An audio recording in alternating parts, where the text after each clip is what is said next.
LGBTQ activism in the Bay Area and Seattle, urban Chamorro and Pacific Islanders in California and Guam. Since 1998, Mr. Tuncap has been one of the Northwest experts on youth empowerment as a trainer and keynote speaker for over 59,000 people, over 118 universities and conferences in the United States, Canada, Mexico, and the Pacific Islands. From 2012 to 2015, Mr. Tuncap served on the board of directors of the Asia Pacific Cultural Center in Washington, one of the most renowned cultural centers in the United States. And he's spoken alongside such speakers as Reverend Jesse Jackson, Governor Jay Inslee, Dr. Joy DeBrew, and other experts and leaders. Please welcome to the stage Mr. Michael Tuncap.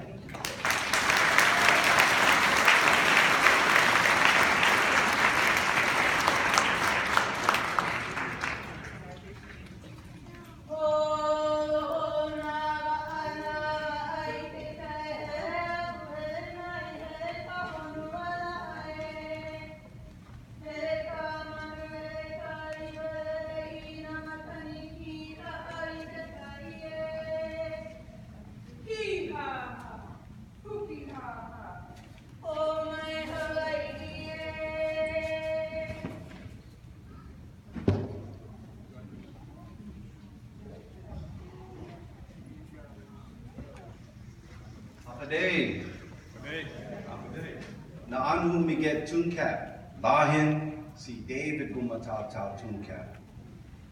Gin in familia en tobig, tata nigwad wahan.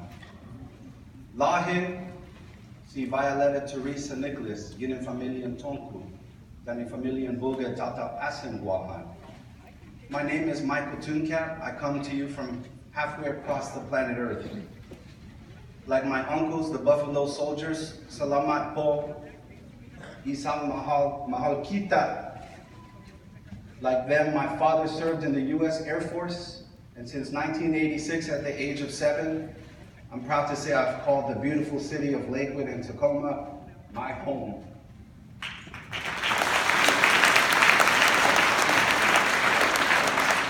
This is my lovely wife, Carmen Ramento Tuncap.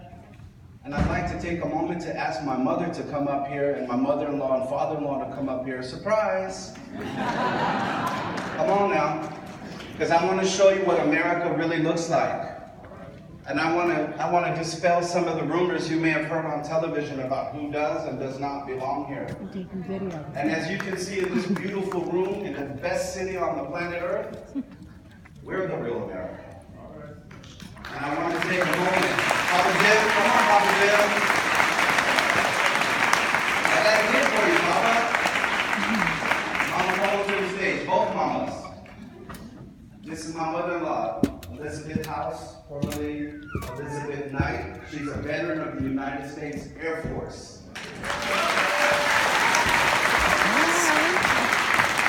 And this beautiful lady here, believe it or not, this is my mother.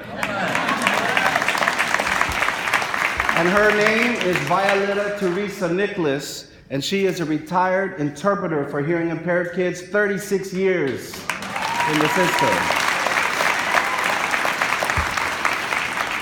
And we have something for you too.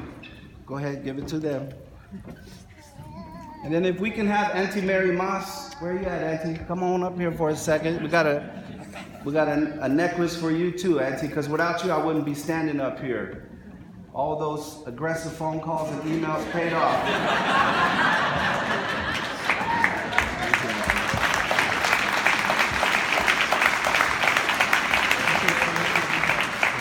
Stand together. Get ready to read it. Bring it up.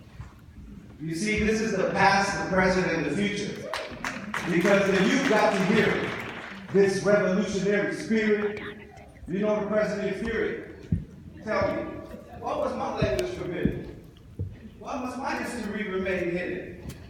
These schools are English only. I know you see this beautiful, diverse skin, but they still don't know me. You see, it's imperative that we bring a new narrative for this younger generation. You don't have to give up everything for assimilation. You're the descendants of the ancient African navigation. E lupo ilele, lupo lupo lewe. I represented Micronesia, Polynesia, Melanesia all day. Rest in peace to my pops, Staff Sergeant David Gumatata Tuncap. I would like to ask my son Matua to come and share part of the reason I stand before you. He is a third grader at Idlewild Elementary School, and I believe a future governor of the state of Washington. Go on, son.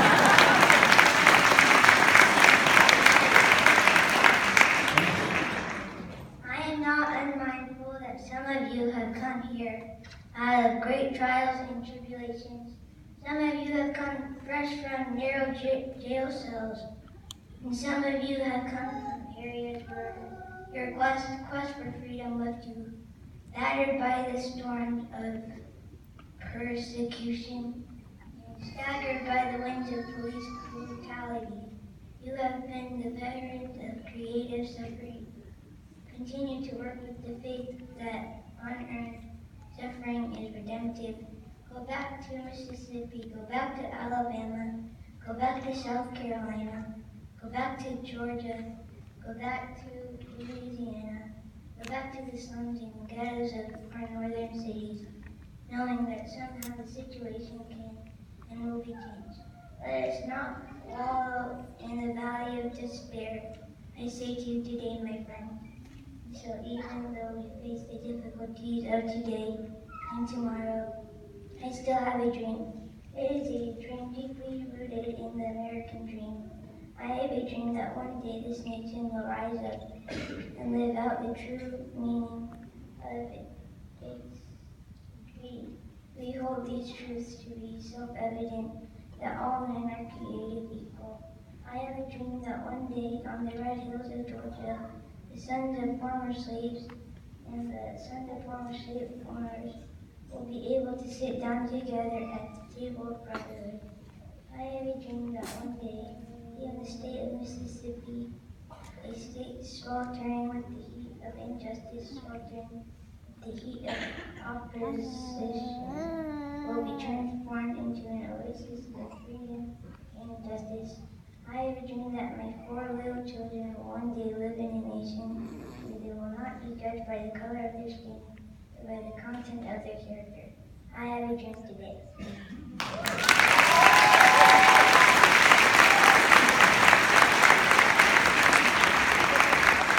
I should have said his whole name. I can hear my grandmother from above say, you better say that whole name. That's my son, Matua Gillette Manaba Akfaji Tuncap.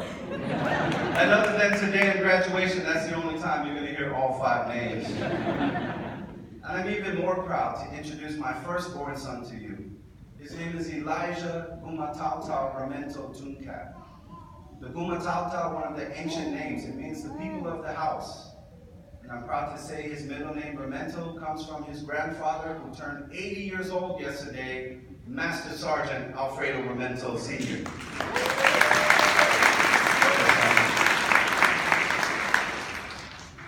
I have a dream today that one day down in Alabama, with its vicious racists, with its governor having his lips dripping with the words of interposition and nullification, one day right there in Alabama, little black boys and black girls will be able to join hands with little white boys and white girls as sisters and brothers.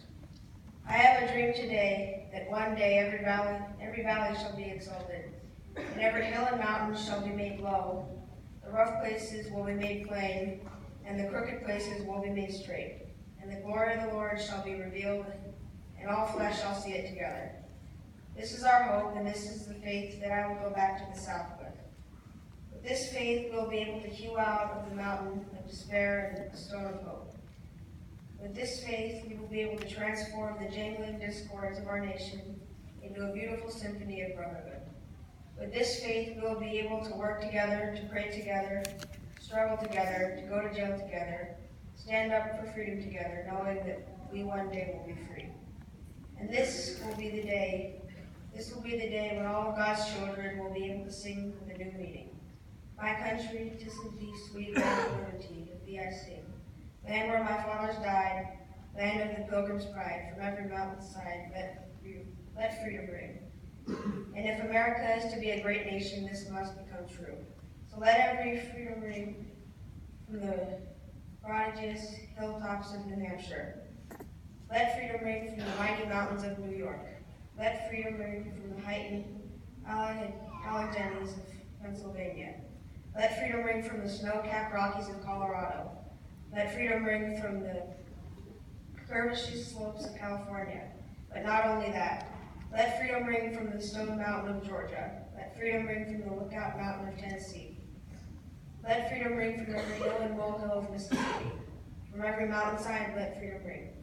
And when this happens, and when we allow freedom to ring, when we let it ring from every village and every hamlet, from every state and every city, we'll be able to speed up that day when all of God's children, black men and white men, Jews and Gentiles, Protestants and Catholics, will be able to join hands and sing in the words of the old Negro spiritual.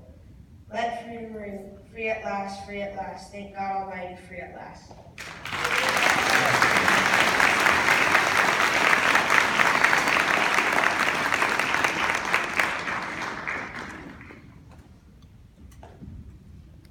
My sons didn't know they were speaking today, just so you know. But I'm very fortunate to come from an ancient culture, a 4,000-year-old culture, in fact. And it is that 4,000-year-old culture that has prepared us in this space today. You see, I'm not even supposed to be here standing in front of you. In case you haven't noticed, I'm a Pacific Islander man. And we live in a country, and we live in a state where Pacific Islander men, like many African American men, like many Latinos, like many American Indians, and like many poor whites, people with no money, are denied the equity and access that they need to be able to achieve in their education.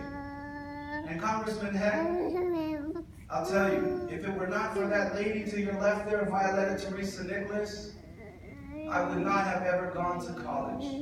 You see, I moved from Guam to Carter Lake and McCord Air Force Base. When I moved here in 1986, our area code was 206, young people. We didn't even have a 253. And I can tell you right now, from Mrs. Hill to Mrs. Hurt to Mrs. Povolka to Mrs. Howman to Mr. Whitson to Mr. Cowan to Mr. Chapman, Mrs. Chapman, to Mrs. Haynes, to Mr. Arnold Myers, to Mrs. Evelyn Jackson. It is, in fact, those teachers, combined with my mother and my late father, that planted the seed to bring out the warrior that you see in front of you. I also went to the quote-unquote ghetto school. I went to Woodbrook Junior High School in Tilton. And I say ghetto, not to crack a joke, but to dispel myths and rumors. You see, young people, when you live in a town that is humble, when you live in a neighborhood where people are working hard every day just to survive, sometimes they will call you a ghetto. If you live in a town or in a city or in a part of town where people are not wealthy and don't have a lot of money, sometimes people will be ignorant and call you ghetto. And I'm here to tell you, my young nephews and nieces, that you don't have to listen to any of those negative energies that you may face someday. You see, my mama told me, son, growing up here in Tacoma and Lakewood is the greatest gift God could have ever given us. Because this city looks like the earth. And you see, there are some people who live in different parts of America where everyone comes from the same language, culture, and religion. And there's nothing wrong with that. But what's missing is the full story and the full picture of the very real question: where are you from? How did you get here?